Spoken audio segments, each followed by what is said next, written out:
Well, good afternoon, everyone. Welcome to Ham Radio Basics Live, Season 3, Episode 27. Ham Radio News and Updates, July 30th, 2025. We're almost in August already. Wow. That's crazy, crazy stuff. Years going by. Cooley, Chris, Andy, guys are here. Awesome. Good job. Jeff, welcome. Good to see you guys this afternoon. Got a few things to talk about.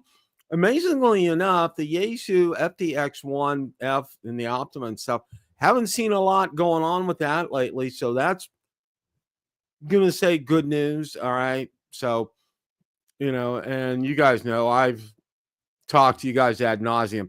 I'm just in a holding pattern and going to see how that plays out over the next several months, see how things are with that. So, it does take a while to get things ironed out when something new comes out. So I just wish Yaesu didn't kind of rush it. And I think you guys know I went into my spiel about I think they kind of wanted to get it out the door here in North America in time for Hamvention so they could sell them at Hamvention. And they kind of, it's like something's half baked in the oven, take it out. It's not ready to eat yet, kind of a thing. So anyway, all right.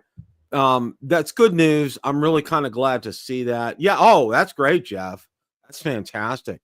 New firmware drop. See, it's like people stir the pot a little bit about this.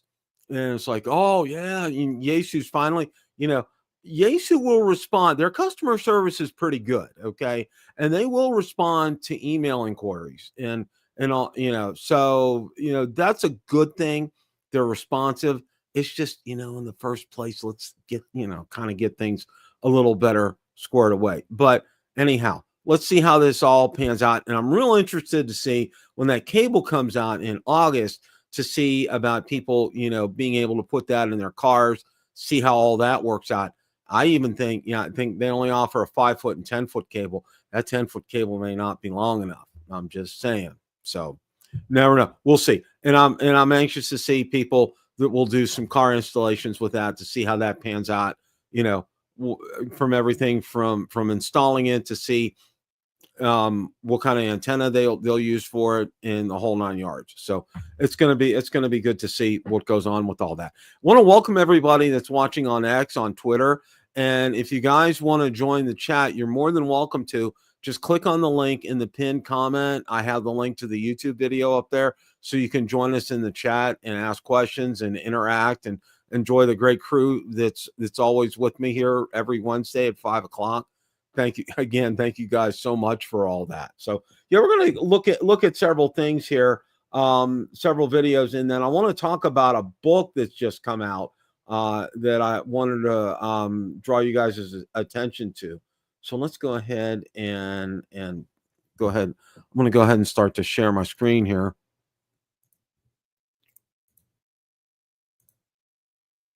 Yeah, now everything you're seeing is on Ham Radio Basics out on X on Twitter. Okay, of course it's APRS Thursday. Net reminder, that's tomorrow.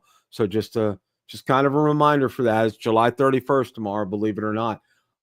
This lucky gentleman just got a Lab 599 TX500 MP, and good for him. I mean, that's everything I've read about it. It sounds good, and I've seen a couple of reviews on it. That's something I would definitely want to hold off on. You kind of have to do your own batteries for that, and just yeah, that's one I'm gonna let sit and bake for a while and see how all that pans out. But I mean, basically, you have it's a handheld QRP radio. I mean, really, that's pretty interesting, and I like that. And I asked the gentleman who posted that, please keep us posted on how it goes, because I want to see how that ends up. I'm real curious to see how things go with that. They've had some good success. It's just you got to be prepared. You got to be a little bit more than just a novice coming in to have a radio like this or a transceiver like this. Same with their original radio that they came out with, because requires some, you got to be thinking on the fly and got to really have had some experience and everything, especially, putting some, battery packs together, kind of a thing. So stay tuned for that. I'm going to be paying attention to that, and we'll talk about that. Now we're going to talk about this here in a minute, but I'm sure most of you guys know Julian. Guy is just absolutely, he's an American expat. I think he lives over in Norway. He did off-grid power for emergency communications. And we're going to take a little bit of a deeper dive into this here in a couple of minutes. The book is now available on Amazon, both on Kindle and on paperback. Kindle's $9.99, paperback's $24. Like I said, we'll get to that here in a minute. And then I posted this again here. This is a great video, and I've never seen this guy before, but talks about the IC 7300. And of course, with rebates and everything, it's a lot less than what it was when it first came out. So, and that radio is a workhorse. It's been around for a while. It does a great job. It's very extremely stable. And one of the things that I've come across lately, and I don't know if any of you guys have seen this or not, a lot of people are using this for POTA. I know Mike, up in upstate New York, my number one POTA fan out there. Mike, you do a great job with that. Anyway, he uses that for POTA, which is very interesting. And I know, and there are quite a few videos out there. I did a search for that because I had heard about it, but I never really considered having a 7300. I'm thinking it's a base station radio. I mean, you're going to use it at your home. I mean, that's what it's for. Well, people are buying they make side rails for them that are bent out. And people are starting. And one of the guys actually has a great video. It's not a Harbor Freight case, but I think it's a Pelican case that he uses, which is a little more expensive. But he found one that fits it, and he fits it real well. And it's easier to pluck out, apparently, in the Pelican case.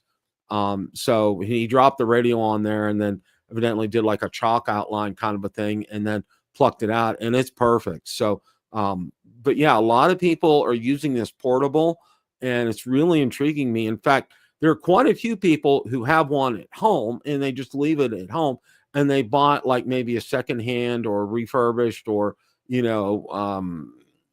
open box 7300 from one of the stores, which is less expensive, and use that out there for POTA. I've seen a lot of instances where people do that as well too. I mean, it really intrigues me. I really I think this is an avenue I may want to explore because, don't get me wrong, I love my 705 and I love going out there, but boy, oh boy, it's sure nice when you have that 100 watts of power and you're outside and you got a good antenna set up and you want to make some good QSOs out there, and you can really, really, really do a great job with that. So it's really intriguing, very, very, very intriguing. Of course, you got to have the proper battery for that. You got to have a nice Bioenno out there for that to make sure.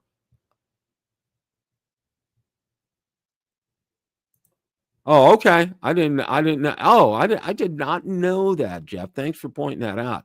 So I watch a lot of Mike's videos. I didn't see his video come up into MAK. Okay. All right, Chris. Thank you for that. I appreciate that. Yeah, it's just it's not the first thing you think of when you think of a 7300. Okay. Think of, it's sitting there in your shack, and, you probably have some kind of software to hook it up to where you monitor it. I know Bob HOA Ham, he does that. And I'm not, that's the software to emulate that is way out of my league. I'd probably have to use something that Yaesu did. And here I am. I've been in software my entire 40 years of my career. And yeah, it would take, I'd need some help getting that set up. That's for sure. To be on a monitor. And I'd like to do that because obviously it makes it a whole lot easier And I'd like to know also too, and this is something else that I want to explore, and I don't know if any of you guys have come across this or not as well, but having that, let's say you're doing 7,300, you're doing POTA with that, and you're using it out of doors or just using it out of doors, period. And, and you have it hooked up to a laptop where you have an emulator that's run through a laptop. Real interesting to see if you could do that as well too. I know, you can handle on a desktop at your home, but portable. I'd really like to see if that something like that would work. I'm real curious as to that. So if any of you guys come across that, drop me an email at hamradiobasics@gmail.com, or drop me a message out on X, on Twitter, and let me know about that, because I'm real intrigued to see if somebody has an option for that on a laptop. I think that would be really, really good. Really, really good. Okay. Jason did a video here. Surprising reason M17 was removed from MMDVM. I don't know a whole lot about it, but apparently this is some user software, and it's been dropped, and Jason did a deep dive into it because he got a lot of questions about it. So you definitely want to go ahead and check that out. Now, Hayden has a really good video here. Hammer for 430 megahertz band at risk, FCC to decide. That's a real good video. And how my guys, how I've been talking about, in my drone space on my drone channel, we're really fighting. We're fighting the government at like 2 or 3 turns right now. They're banning imports because supposedly DJI is using the Uyghurs as forced labor to make DJI drones, which they're not doing. DJI supposedly and drones pose a national security threat, which no one is able to offer a shred of evidence on. And the whole thing is ridiculous. They're really trying to force, they want American drone companies to succeed. Well, that's fine. Well, there are no American drone companies to fill the void right now. And that's a big problem. But anyway, be that as it may, Hayden has a good video here.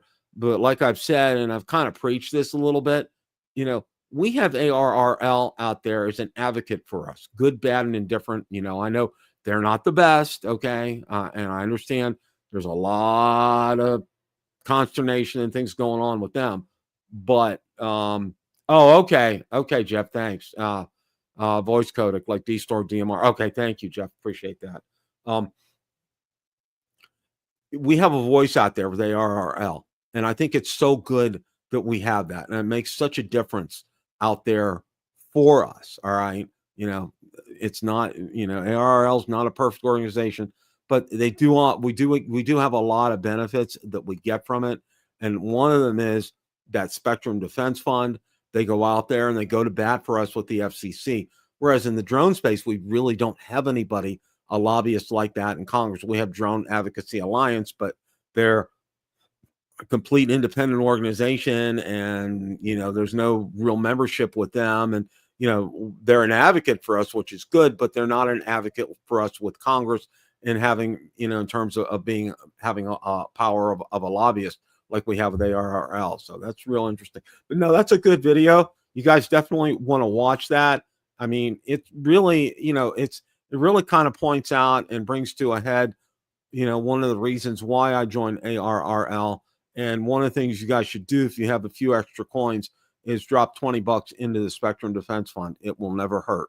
Those airwaves are precious to us. It's every bit as, important to us as my being able to fly my drone, which is really kind of in question right now. But, having that Spectrum Defense Fund and having the ability to have, lobby members of Congress and the FCC to keep things, out there for us the way they are, and to be able to talk on the airways. I mean, what basically it boils down to this for me. Okay. I want to go out. I want to set up a good antenna, good resonant antenna, whether I'm doing it at home, whether I'm doing it outside or doing POTA or in the car. I want to have a good resonant antenna. I want to hook up. I want to make some QSOs. I want to talk to some people. I want to have some fun. Whether it's POTA or whether I'm just out there doing some QRP and trying the fun challenge of 5 or 10 watts, trying to reach people. I want to have the whole thing is to connect with people. It's wonderful. It's one of the best hobbies in the world, I think. Okay, and I know you guys do too. So it's they're out there for us and they're fighting for us. Okay, I want to go ahead and spend a few minutes talking about Julian's book. And now, in order to give equal time, I'm going to talk about Walt's book a little bit more in depth next week. Okay, we're going to do that. So Walt, if you're watching, I have not forgot about you, and I've not forgot about your book, and it's a great book. So we're gonna get to that next week.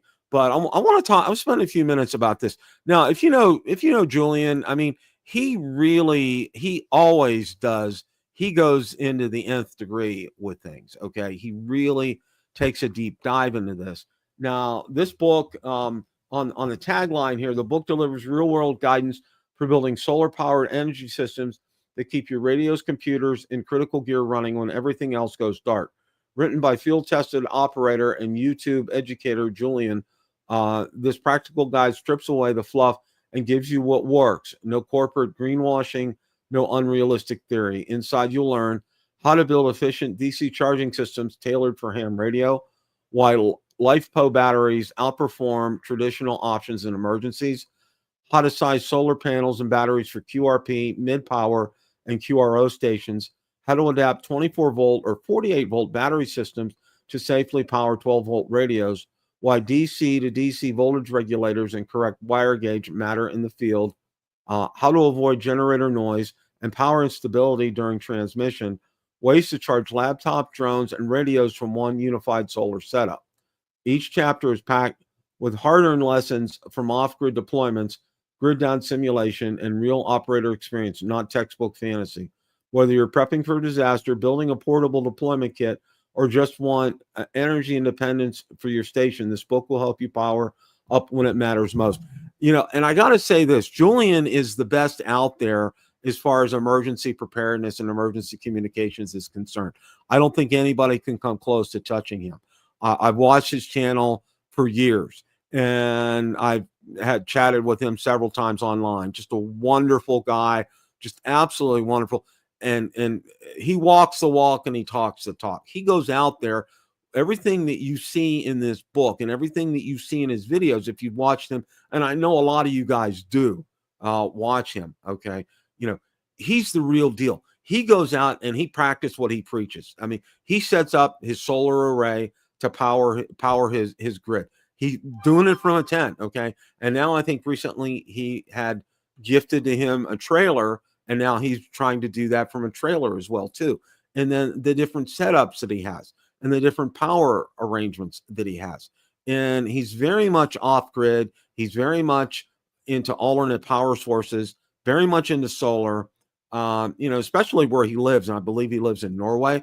He does a lot of these field exercises out there. It's bitterly cold, and he's doing this, and it's real world kind of survival, and his testing is just exceptional with all this, and he does a great job. Now, this is not for a newbie, so to speak. This is not for somebody that's just come into ham radio, unless I'm going to say you're an electrical engineer. People need to have some kind of experience with something like this. And I think that's one thing that if you bring this to the table and have had some type of experience, it's going to bode well. Everything that Julian goes over, you study for your exams, especially if you're up to an amateur extra, you should know all of this. Okay. Some of it, we're not, I'm not an electrical engineer per se. So some of the things are still a little, I have to do some research on myself. But Julian really puts together. Yeah, exactly. No, I think you're right. I think he is in Finland. Yeah. Thank you for that, adventures. Yeah, it was either Finland or Norway, one of the Nordic countries. I'm almost sure that you're right on that. I thought it was Norway for some reason. I don't know why, but no, that's a good point. Thank you for bringing that up. That's good. Thank you, Chris. I appreciate that. Yeah, he does an exceptional job with this, and I really like how he approaches things, and he's very in depth. He doesn't leave anything out there, and everything he does, he goes out there and he everything he talks about in his videos, he demonstrates in real world situations, and I think that's one of the things that kind of sets him apart from a lot of other guys out there. He's very much into you know knowing batteries, voltages, how much your solar panels will charge, what kind of solar panels you need, what kind of connectors you need. I mean, he spells it all out. He's very clear in these videos. And I believe he does have in the description, he does provide lists of things to be able to purchase to be able to get to that. So he, like I said, I really like him. He does a great job with that. Um, Oh, okay, Morton. Okay, I'm not familiar with them adventures, but yeah, that would be great. That would be great. Is he out on is he out on X or on Twitter? I want to see if I can find him. But thank you for bringing that up. I'm gonna see if I can find him as well too. I really like this stuff that regarding emergency prep. I think it's fantastic, and you guys probably know. And for those of you that don't, the whole reason I got into ham radio was when I moved to Florida in 2011. I wanted means of alternate communications because, obviously hurricanes hit us down here and we need to have backup comms. Well, everybody said ham radio, and I'm like, oh, okay, I got to get a license. Oh, I got what do I have to do for that? And then, the more I got along, I found an earlier version of its of of a site, and I think it's Ham Test Online is what it was. I think somebody still runs it. They rotate the questions all the time with that, so you don't memorize answers. You memorize, or you learn as you go along here, and that's what I used to study for my test, and it really made a difference. Oh, okay, okay. Oh, adventures. Thank you so much for that. I appreciate that. I'll definitely bookmark him. That sounds like a really good channel to take a look at. I didn't know about him. I mean, I watch Julian all the time, but yeah, that's really good. And these are guys that really need to know their stuff. I mean, they go out there and they practice what they preach right away, and they do a really good job on this. So Julian's book again is $24.95 for the paperback, $9.99 on Kindle. I'm gonna get a paperback copy, and he made mention of the fact he's going to sign several books as well too. So that may be interesting. I'd really like to see if I could do that. But yeah, I'm gonna definitely adventures. Thank you so much for that. I'm gonna go ahead and subscribe to his channel. That's really good. I had no idea about Morton. That's awesome. Definitely gonna do that. So